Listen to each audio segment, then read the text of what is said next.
تشریف رکھیں۔ وَأَنفِقُوا فِي سَبِيلِ اللَّهِ وَلَا تُلْقُوا بِأَيْدِيكُمْ إِلَى التَّهْلُكَةِ کی روشنی میں اگر کوئی نصاب اور مقدار تو مقرر نہیں کی گئی، یہ فرمائیے کہ جہاں جان سے جہاد ممکن نہ ہو، مثلاً بوسنیا، تو کس حساب سے مال خرچ کیا جائے؟ یہ دو چیزوں کو آپ نے گڑبڑ کر دیا ہے۔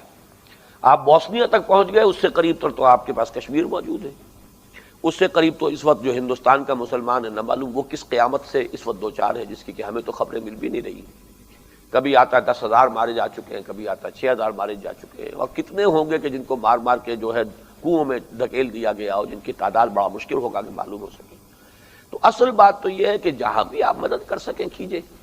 باقی اصل جہاد ہے اس ملک میں اللہ کے دین کو نافذ کرنے کے لیے، اس کے تقاضے پورے کرنے کے لیے۔ اگر آپ کسر نہیں اٹھاتے تو یہی ساری شامتیں یہاں بھی آئیں گی۔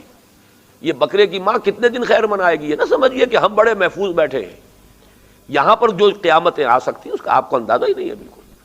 اس لیے کہ یہ ملک قائم کیا گیا تھا اسلام کے نام پر، اور اسلام کا تو آس پاس ہم کوئی بھی اس کی طرف پیش قدمی نہیں کر رہے، تو اس سے جو شامتیں ہمارے دروازوں کے اوپر دستک دے رہی ہیں اس کا آپ کو اندازہ نہیں ہے۔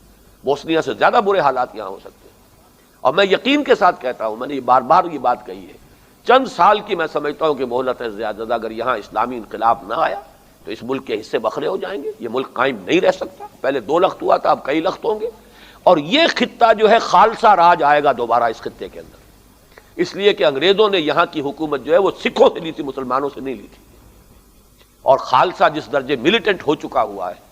اور یہ تو اندرا گاندھی کا تو اس زمانے میں باقاعدہ پلان بن چکا تھا، راجیو نے بھی کہا تھا کہ انہیں تو دیکھنا چاہیے سکھوں کو، اگر ان کی کوئی امنگیں ہیں، نیشنلسٹ امنگیں ہیں ان کی اور ایمبیشنز ہیں، تو ان کو ویسٹ ورلڈ دیکھنا چاہیے۔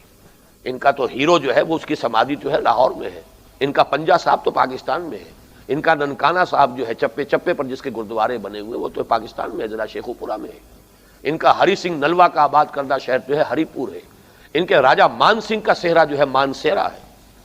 آپ کو اندازہ ہے؟ اللہ تعالیٰ بچائے، اللہ بچائے، اللہ بچائے۔ اصل جہاد یہاں ہے۔ باقی جو سوال آپ نے کیا کہ کتنا خرچ کرے، اس کا جواب تو قرآن نے دیا ہے۔ جو واجب ہے وہ تو زکوٰۃ ہے، جس کو ہم صدقات واجبہ کہتے ہیں۔ باقی اب اس سے آگے تو پوچھا گیا ماذا ينفقون قل العفو، پوچھتے ہیں کتنا خرچ کریں، کہہ دیجئے جو بھی تمہاری ضرورت سے زائد خرچ کر دو۔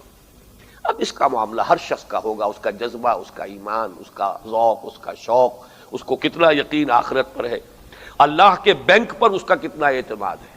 یہاں کے بینکوں پر تو ہے، یہاں کے بانڈز پر ہے جتنا بھی ہے، اللہ کا بھی ایک بینک ہے، اس میں سب کچھ اپنا سب کچھ وہیں جمع کرائیے۔ حضرت مسیح علیہ السلام نے جو فرمایا کہ زمین پر جمع مت کرو جہاں چوری کا بھی اندیشہ ہے، ڈاکے کا بھی خطرہ ہے، کیڑا بھی خراب کرتا ہے، آسمان پر جمع کرو جہاں پر نہ چوری کا اندیشہ، نہ ڈاکے کا خوف، نہ کیڑا خراب کر سکے۔ اور میں تم سے سچ کہتا ہوں جہاں تمہارا مال ہوگا وہیں تمہارا دل بھی ہوگا۔ تو مال اگر اللہ کے ہاں جمع کرا دیں گے تو دل بھی آپ کا اللہ کے ساتھ لگے گا۔